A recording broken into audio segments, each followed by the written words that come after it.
Hey guys, it's Rhett from the 100 Acre Wood Highlands. It is Labor Day weekend. The weather has been beautiful. We've been getting all kinds of chores done on the farm with the tractor.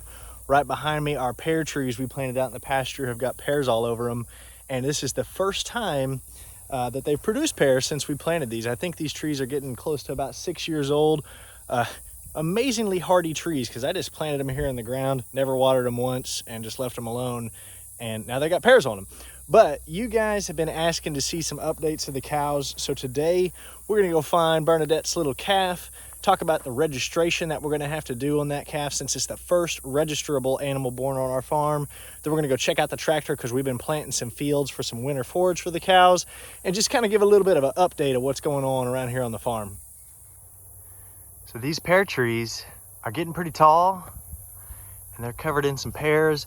And this rain has kind of done some wonderful work for greening up some of the pasture down here. So the cows have had plenty to graze on, but it won't be too long before things start turning cool and turning dry again for the fall. So we're glad to have the hay that we do have. But we've been taking the tractor around through some of these fields and using a grain drill to plant some wheat and turnips. So that way they'll have some food to eat for the winter. So these pear trees are kind of tricky, like knowing exactly when to pick them, because you pick them when they're still hard and then they ripen off of the tree. But I've been coming out here and picking a few. Oop, that one just fell. Picking a few just recently.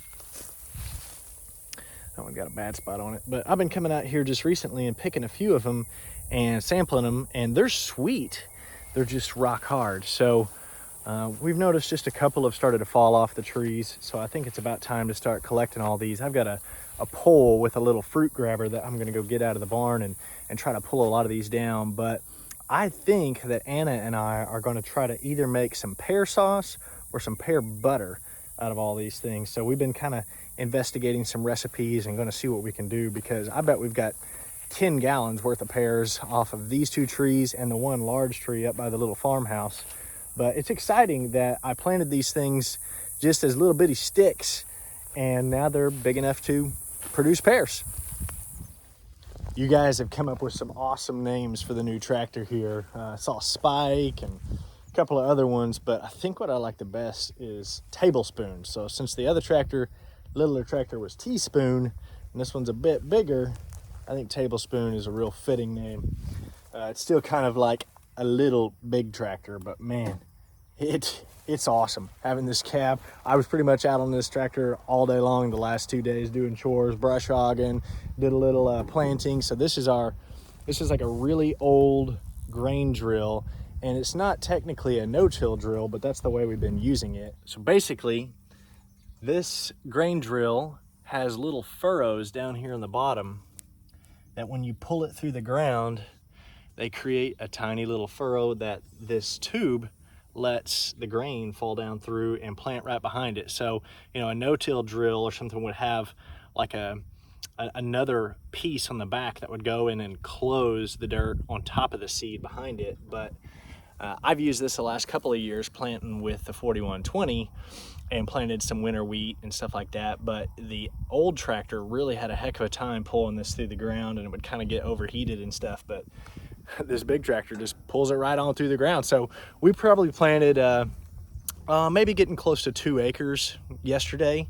We had about 250 pounds of wheat and about 10 or 15 pounds worth of turnip seeds that we filled up in this hopper.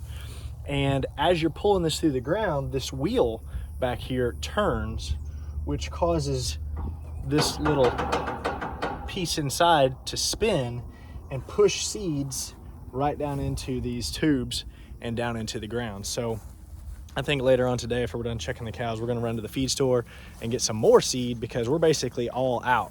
But you can see the lines where this pulled it in this pasture and started planting it. This is the back section of the 18 acres where I've built a fence where I can segregate the cows off of this. And so the plan is to plant this little portion back here with some forage, close the gate, hopefully get some rain in the next few weeks so that this seed can take off and get established. And then this winter, we'll be able to selectively let cows in here to graze and have some green forage to eat on during the wintertime.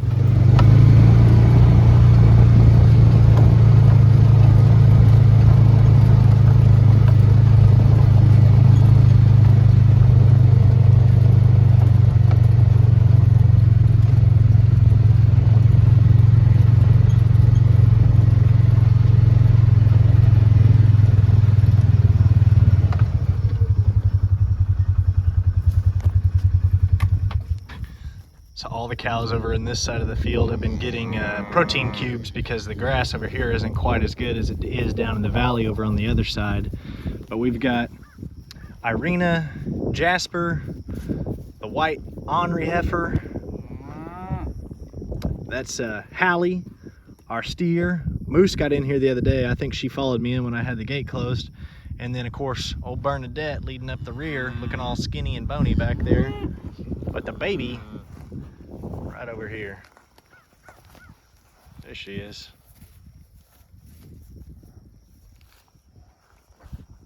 So we'll need to get, Moose is already in here, but we'll need to get Pepper in here probably in the next week or so. So I'm glad Moose is in here. I didn't intentionally put her in here. She just made her way over here. But Moose and Pepper should be next up for calving. So based off their AI dates, they should be having calves by about the end of this month. So when we get a little bit closer, I don't want to put them in there any earlier than I have to, because I'm probably going to have to put some round bales in there and stuff for them to eat. But when they get close, we'll put both of them in there so we can keep an eye on them, because, goodness. Dang, that white heifer scared me. I post pictures all the time on Facebook and Instagram of like, brushing Emporia or Moose or Pepper, or, getting up close to them. And for the most part, they are super docile and gentle, but they can still kill you. Cows kill more people every year than sharks by a long shot. And, you're working in close proximity to them. You kind of got to watch your back there. And I thought she was coming to get me. Right, did scared me so bad. But the baby over here is nursing. So I'm going to see if I can get up close and get a video.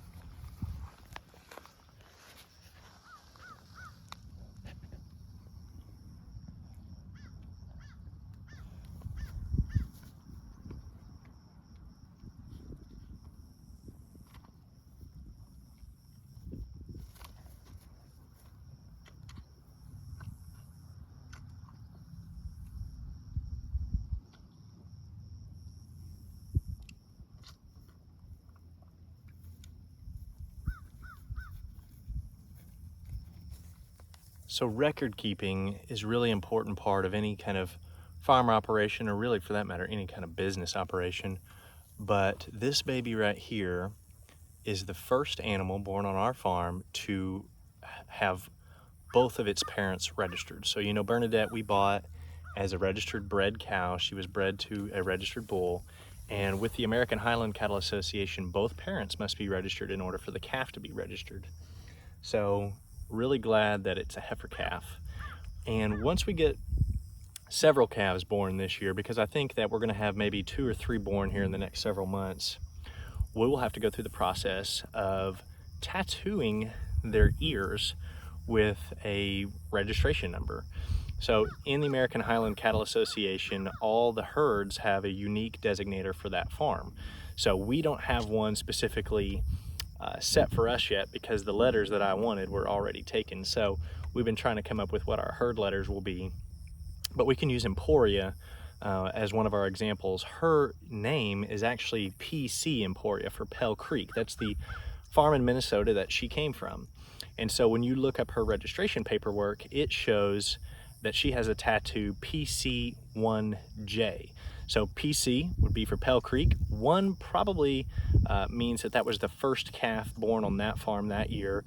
And J is the year that she was born. So each year has a letter designation, and J was in 2020. And so that tattoo has to go in, I believe it's left ear, but there's a whole bunch of registration information on the American Highland Cattle Association and on their website. But making sure that you follow through on this process and registering them properly kind of preserves the integrity of that herd book that goes back in the United States about 75 years. So we'll be looking into that process more, since we'll be able to register some calves here coming up soon, but it's really exciting.